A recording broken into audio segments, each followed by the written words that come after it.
आणि ग्राउंड नाकारलं म्हणून आज सभा घ्यायची कुठे घ्यायची म्हणून आपण मौलवी बाबाच्या दर्ग्यात आलो आणि हिथं ज्याची सभा होती तोच माणूस विजयी होतो।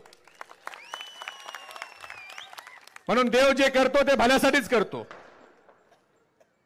2019 ला इथंच आजबे काकाची सभा झाली, ते आमदार झाले।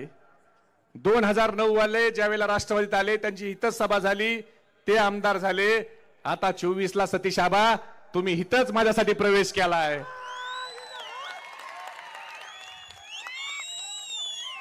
आणि उषाताई पेपरला कुणी काय बातमी लिहिली काय नाही लिहिली याला काही महत्व नाही। महबूब शेख हे निमित्त मात्र आहे। ही जी सगळी गर्दी आहे ना, ही सगळी गर्दी पुलापर्यंत इकडे बिल्डिंगीपर्यंत ह्या सगळ्याच्या मनात एकच नाव आहे, शरद पवार साहेब। आज ज्या वेळेला मी गावागावात जातोय, वाडी वस्तीवर जातोय, त्यावेळेला लोक एवढंच म्हणतात की आमच्यासाठी शरद पवार साहेब हे उमेदवार आहेत। बाकीचं आम्हाला काही घेणं देणं नाही। पवार साहेबांनी उमेदवार दिला म्हणजे तो चांगला असणार आहे। आज मी सामान्य कार्यकर्ता आहे, माझ्या घरात कुणी ग्रामपंचायतचा सदस्य नाही, फक्त निष्ठेने आदरणीय शरद पवार साहेबांसोबत राहिलो। पक्षाच्या वाईट काळात पक्षाच्या वाढवण्यासाठी कष्ट घेतले। निष्ठा आणि कष्ट ह्या जोरावर एक सामान्यचा पोरगा, तुमच्यातला पोरगा आज पवार साहेबांनी विधानसभेचा उमेदवार म्हणून या ठिकाणी उभा केलाय। निष्ठा आणि कष्ट हे माझं भांडवल आहे। जेवढ्या निष्ठेने मी पवार साहेबांसोबत राहिलो तेवढ्याच निष्ठेने उद्या आपण संधी दिली तर मी आपली सेवा करण्यासाठी निष्ठेने राहील, आपले प्रश्न सोडवण्यासाठी मी कष्ट घेईल। समोरचे जेवढे उमेदवार आहेत ते उमेदवार कुणाबरोबर तरी निष्ठेने राहतात का हो? राहतात का? आष्टीवाले दर पंचवार्षिकला ह्यांच्या डोक्यावर वेगळ्या नेत्याचा फोटो आहे, हाय का नाही? जिकडे सत्ता येणार हे तिकडे पळायला जाणार। आपल्या मराठीत म्हण आहे, जिकडे घुगऱ्या तिकडे उदो उदो। असली ही सगळी लोक आहेत। बरं, इतक्या दिवस यांनी आमदारकी भोगली। मी आष्टी तालुक्यातल्या आता 13 गावं राहिलेत फक्त, बरोबर आहे ना डॉक्टर साहेब? बाकी सगळ्या गावात आलोय की नाही मी तुम्हाला भेटायला? पण या आष्टी तालुक्याचा विकास मी बघितला। काल हरिनारायण नाश्त्यात होतो। हरिनारायण नाश्त्याचा दौरा पत्रकार बांधवांनो 4 तास उशिरा मला सुरू झाला, कारण मला वाटलं इथं 21 वर्ष आमदारकी ह्या गटात आहे, मंत्रीपद आलं होतं, जोरात विकास असेल, ह्या गावाहून त्या गावात मी 2 मिनिटात 5 मिनिटात जाईल, काही अडचण नाही। पण चिंचपूर पासून वनवेवाडी पर्यंत जायला 40 मिनिटं लागली। ह्या विकासात आदळत आपटत हलत डुलत एवढा वेळ गेला आणि मग कळलं नेमका विकास कोणता झालाय। शहाजी बापू म्हणत होता ना, काय झाडी काय डोंगर काय हाटील सगळं ओके, तसं या तालुक्यातले काय रस्ते काय खड्डे काय धुराळा सगळं ओके करून टाकलं यांनी। आमदारकी कशासाठी असते हो? आमदारकी सर्वसामान्य माणसाच्या जीवनात बदल घडवण्यासाठी असते। आमदारकीच्या माध्यमातून मी ज्या वेळेला आता महाराष्ट्रात फिरलो त्यावेळेला मी बघितलं, 358 तालुक्यात मी 2 वेळा गेलो, 288 मतदारसंघात मी 4 वेळा गेलो, गडचिरोलीत मी 13 वेळा मी गेलेलो कार्यकर्ता आहे। आणि मी बघितलं आमदार काय करतात, तर आपल्या आमदारकीच्या माध्यमातून आपल्या भागातल्या युवकाच्या हाताला काम मिळावं म्हणून एखादी MIDC करतात। मला सांगा, आष्टी तालुक्यात, पाटोदा तालुक्यात, शिरूर तालुक्यात मागच्या 50 वर्षात कोणत्या तरी आमदारानं आपल्याला MIDC करायचा प्रयत्न केलाय का? मागणी तरी केली? आमदारकीच्या माध्यमातून लोक साखर कारखाना करतात आणि त्यांच्या उसाला शेतकऱ्याच्या 3032 रुपये भाव देतात। मला सांगा, आज आष्टी पाटोदा शिरूर मध्ये एक तरी कारखाना चालू आहे का? चालू आहे का? आष्टीवाल्यांनी ऊस लावला तर ऊस घालायला आपल्याला श्रीगोंद्याला जावं लागतं, आपल्याला अंबालिकेला जावं लागतं, आपल्याला दौंडला जावं लागतं, काही लोकांना खाली पाथर्डीला प्रताप काकांनी मोनिकाताई तनपुरे साहेबांकडे जावं लागतं। मग मला प्रश्न पडतो की एक उमेदवार 21 वर्ष आमदार आहेत, एक उमेदवार 20 वर्ष आमदार आहेत, तुम्ही आमदारकीच्या माध्यमातून नेमकं काय केलं? एक कारखाना उभा करू शकला नाही, एक MIDC उभा करू शकला नाही, मग आमदारकी कशासाठी आहे? फक्त टक्केवारी खाण्यासाठी आमदारकी आहे? देवस्थानच्या जमिनी लुबाडण्यासाठी आमदारकी आहे? गोरगरिबावर खोटे गुन्हे दाखल करण्यासाठी आमदारकी आहे, पंचायत समितीच्या विहिरीत 10-20 हजार रुपये खाण्यासाठी आमदारकी आहे, लोकांच्यावर दहशत दादागिरी करण्यासाठी आमदारकी आहे. आमदारकी या सगळ्या गोष्टीसाठी नाही हो,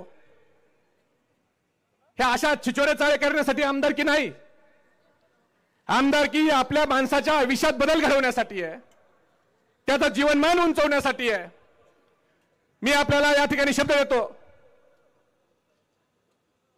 जर उद्या आपल्या सगळ्याच्या आशीर्वादाने मी महाराष्ट्राच्या विधानसभेत गेलो तर पुढच्या 5 वर्षाच्या आत आष्टी, पाटोदा, शिरूर या 3 तालुक्यापैकी जिथं योग्य जागा असेल तिथं कमीत कमी आमच्या 20,000 युवकाच्या हाताला काम मिळेल अशी MIDC मी उभा करून दाखवील.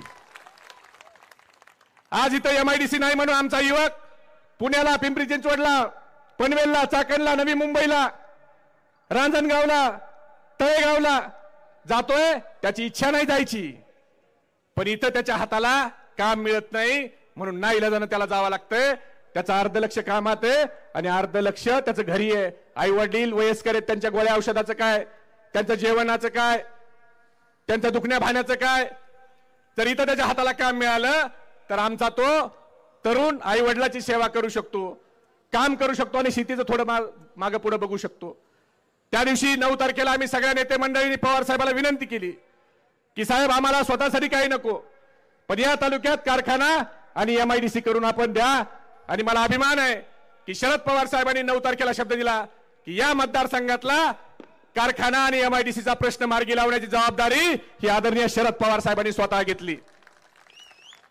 जर आपल्या भागातल्या लोकांचे प्रश्न आपण तळमळीने मांडले तर निश्चितपणानं नेते त्याच्यासाठी सकारात्मक प्रतिसाद देतात. आज काय अवस्था आहे, कड्यावाल्यांनी तर किती सहन करायचं सुनील दादा. दर निवडणुकीला कड्याला बिस्लरीचं पाणी पाजायची घोषणा होती का नाही. पण कड्याच्या नळ योजनेचे 16 कोटी एकदा, 5 कोटी एकदा, 21 कोटी गायब केले, पण कड्यावाल्याच्या वाट्याला काय पाणी आलेलं नाही. जमिनी कड्यावाल्याच्या व्यापाऱ्याचा त्रास, ह्या सगळ्या गोष्टी, या तालुक्यातली दहशत, या तालुक्यातली दादागिरी. मित्रांनो, लोकशाहीत महामानव डॉक्टर बाबासाहेब आंबेडकरांनी आपल्याला संविधानाने लोकशाहीमध्ये जगण्याचा अधिकार दिलाय. लोकशाहीमध्ये तुमचं मत हे तुमचं मन आहे, ते मन प्रेमाने जिंकायचं असतं, दादागिरीने जिंकता येत नाही. दादागिरीने मन जिंकता आली असती तर हिटलर सारखा हुकुमशहाचा अंत झाला नसता, राजपक्षे सारख्या हुकुमशहाचा अंत झाला नसता, मुसोलिनी, सद्दाम हुसेन सारखे हुकुमशहा गेले नसते. अरे ते टिकले नाहीत तर बाकीच्याची काय बिसाद आहे. जे इथं केलं ना ते इथंच फेडायचंय. त्यामुळे अन्याय अत्याचार करताना विचार करा, कामाच्या माध्यमातून लोकांची मनं जिंका. दहशत दादागिरीने करू नका. दहशत करून तुम्ही लोकांना शरीराने तुमच्या जवळ घेऊ शकता, पण मनाने तो माणूस कधी तुमच्या जवळ येऊ शकत नाही. जेवढे आज दहशतीने जवळ नेलेत ते मनाने सगळे तुतारीकडे.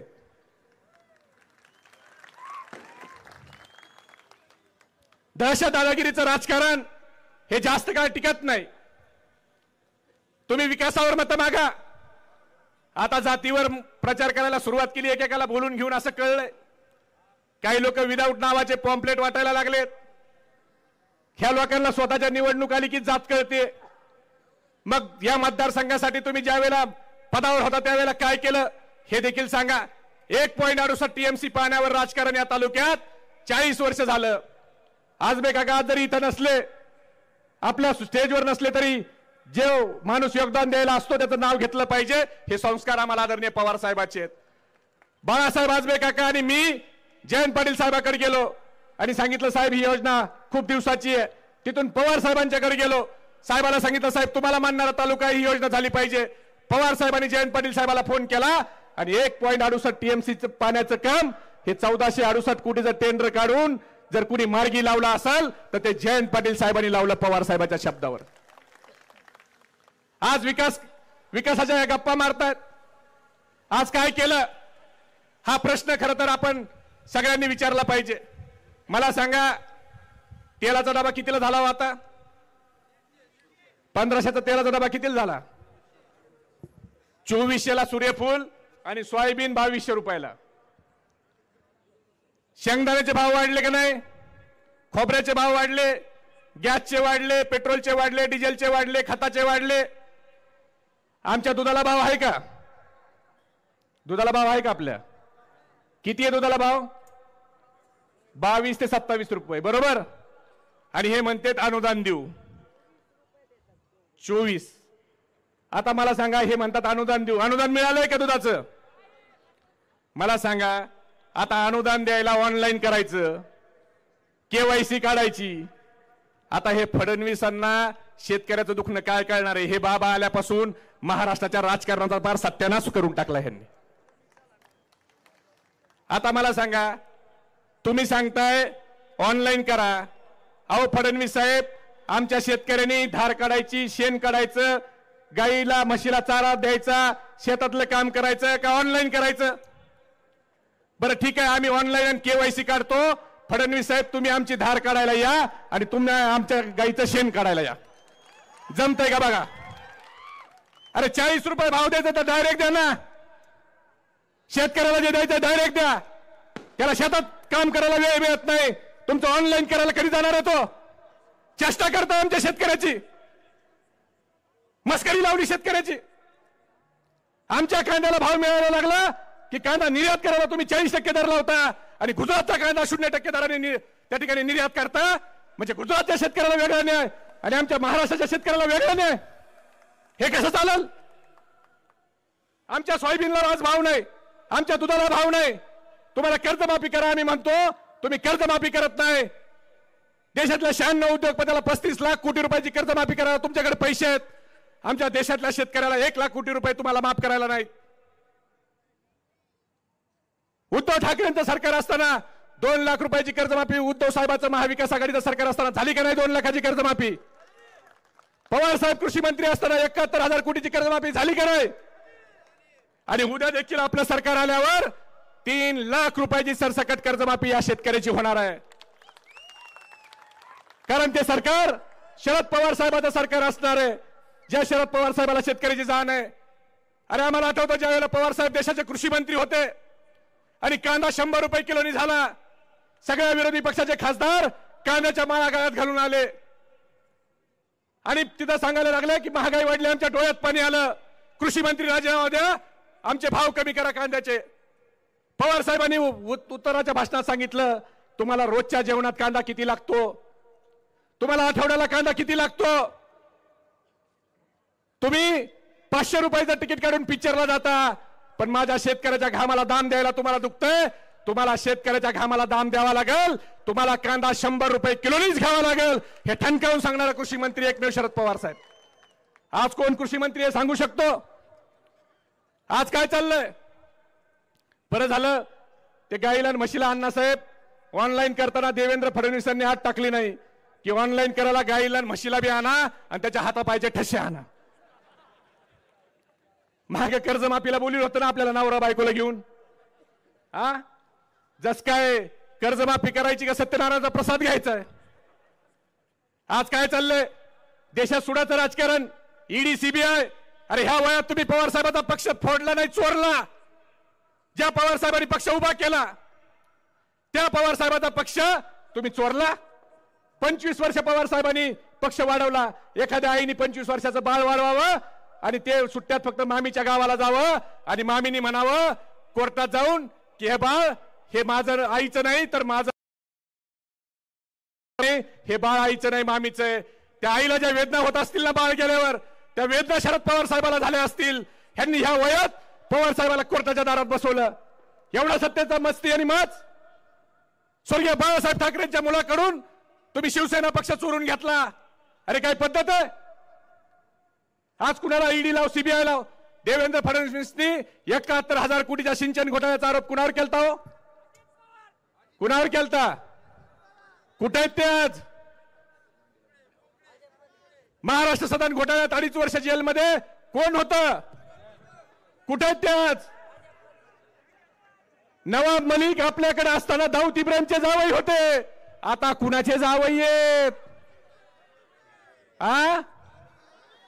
म्हणजे ह्यांच्याकडे माणूस आला, गुजरातच्या वॉशिंग मशीन मध्ये टाकला, सुरतच्या निर्म्याने धुतला की चकाचक. अरे काय लोकांना येडे समजतंय? ईडी सीबीआयचा धाक लावताय, हुकुमशाही करताय. महामानव डॉक्टर बाबासाहेब आंबेडकरच्या संविधानाने आपल्याला लोकशाही मार्गाने आंदोलन करायचा अधिकार दिलाय, मागण्या मांडायचा अधिकार दिलाय का नाही? महात्मा गांधींनी दाखवलं की लोकशाहीच्या मार्गाने आंदोलन करून, शांततेच्या मार्गाने आंदोलन करून मी इंग्रजाला देशाच्या बाहेर काढलं का नाही गांधीजींनी देशाच्या बाहेर इंग्रजांना? मग सराटे आंतरवालीला मनोज दादा जरांगे पाटलांनी ज्यावेळेला शांततेच्या मार्गाने आंदोलन केलं, त्या आंदोलनावर आमच्या बहिणीवर लाठ्याच्या काठ्या कुणी चालवल्या? आमच्या बहिणीचे डोके कुणी फोडले? त्यांच्यावर 307 गुन्हे कुणी दाखल केले? आणि त्या आंदोलनावर एसआयटीची चौकशी कुणी लावली? मला सांगा, एवढा सत्तेचा माज ह्यांना? अरे महात्मा गांधीच्या आंदोलनावर कधी इंग्रजांनी एसआयटीची चौकशी लावलेली ऐकलंय का तुम्ही? लावली का महात्मा गांधींनी? मग इंग्रज बरे का हे फडणवीस बरे? कोण बरे? कोण बरे? आणि आता अमित शहा म्हणतात की फडणवीसला मुख्यमंत्री करायचंय. करायचंय का? करायचंय का? तुम्हाला आमदार कोण निवडून द्यायचाय? जो आमदार उद्या देवेंद्र फडणवीसच्या बाजूने हात वर करील विधानसभेत, तो निवडून द्यायचाय का जो आमदार शरद पवार साहेबांच्या बाजूने हात वर करील तो निवडून द्यायचाय? आज तुम्हाला जातीपातीचं कळतंय? लोकसभेला कुठे गेलता? लोकसभेला काय झालं होतं? आज तुमच्यावर वेळ आली की जातीपातीचं राजकारण आहे. विकासाचं राजकारण कधी करणार आहेत? जे जातीपातीचं राजकारण करतायत ना, त्या लोकांना मला एवढं सांगायचंय की ना मंदिर की बात हो ना मस्जिद की बात हो, ना मंदिर की बात हो ना मस्जिद की बात हो, युवा बेरोजगार है पहले उसके निवालों की बात हो.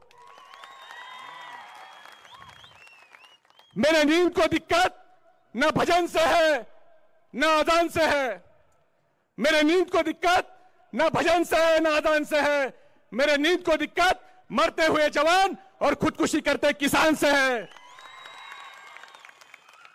अरे आमच्या शेतकऱ्याच्या मालाला भाव नाही, तो आत्महत्या करतोय. तो कोणत्या जातीचा आहे? त्याचे प्रश्न सोडवण्यासाठी पुढे या. फक्त देवेंद्र फडणवीसच्या सांगण्यावर मनोज जरांगे पाटलाच्या मागणीच्या विरोधात विधान परिषद भाषण करता, त्यावेळेला तुम्हाला जात कळली नाही तुमची कोणती आहे? आज जातीवर बोलताय, आज विभागावर बोलताय. अरे विकासावर बोला ना. तुम्ही काय दिवे लावले हे सांगा. 21 वर्षात आता मतदार लय हुशार झालाय. मतदाराला माहिती आहे काय करायचंय. कुणी काही म्हणा, मतदाराच्या मनात ठरलंय सगळ्याचा माज मतदार जिरवणारच आहे. मी तुम्हाला विनंती करतो, पुढचे 5 दिवस 20 तारखेपर्यंत तुम्हाला कुणी दहशत करील, दादागिरी करील, 5 दिवस त्याच्या दहशत दादागिरीला भीक घालू नका. मला निवडून द्या, पुढचे 5 वर्ष तुम्हाला स्वाभिमानी जगता येईल अशी व्यवस्था मी करील. आणि काय कुणाच्या दादागिरीला भ्यायचं नाही.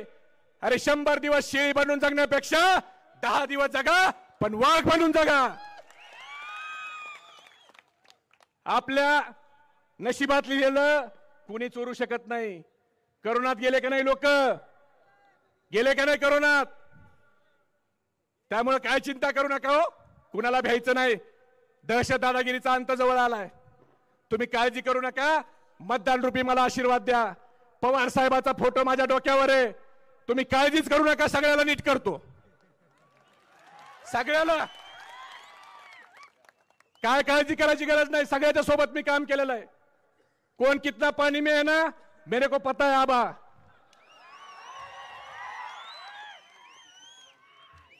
आपल्याला आदरणीय सुप्रियाताईचं ऐकायचंय. फक्त एवढंच सांगतो की आपला अनुक्रमांक हा 5 आहे. मतदानाला दिवस राहिलेत 5. आतापर्यंत तुम्ही सगळ्याला निवडून दिलं का नाही? काहीला 3दा दिलं, काहीला 4दा दिलं. दिलं का नाही? एकदा माझ्यावर विश्वास ठेवा. तुमचा मुलगा म्हणून, तुमचा मित्र म्हणून, तुमचा भाऊ म्हणून एकदा माझ्यावर विश्वास ठेवा. 5 वर्ष तुम्हाला कधी पश्चाताप करायची वेळ येणार नाही. एवढं चांगलं काम मी करून दाखवील.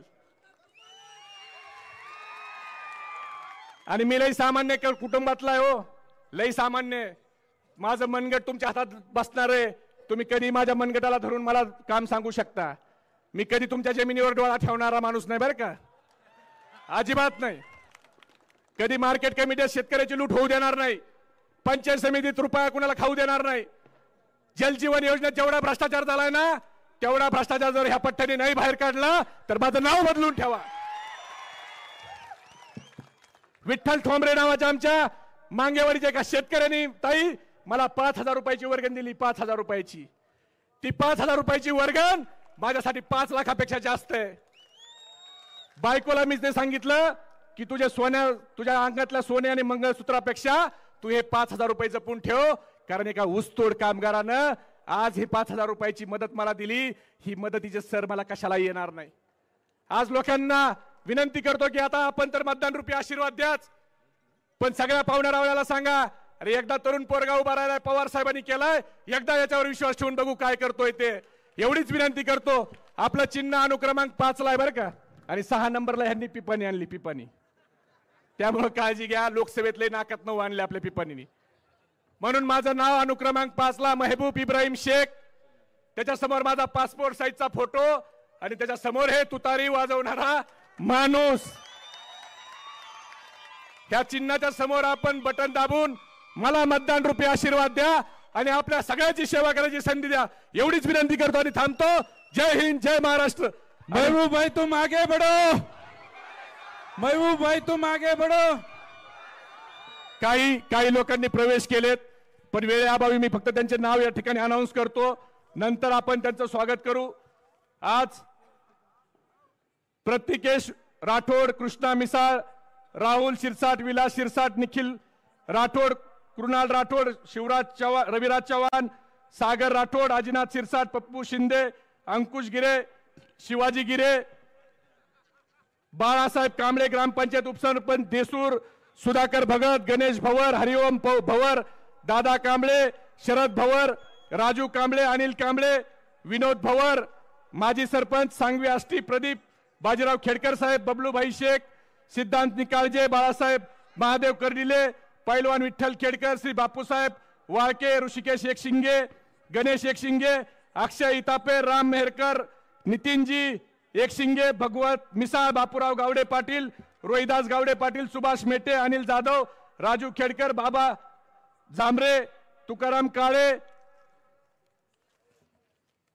अजून एक यादी कुठे गेली गोमावाड्याची?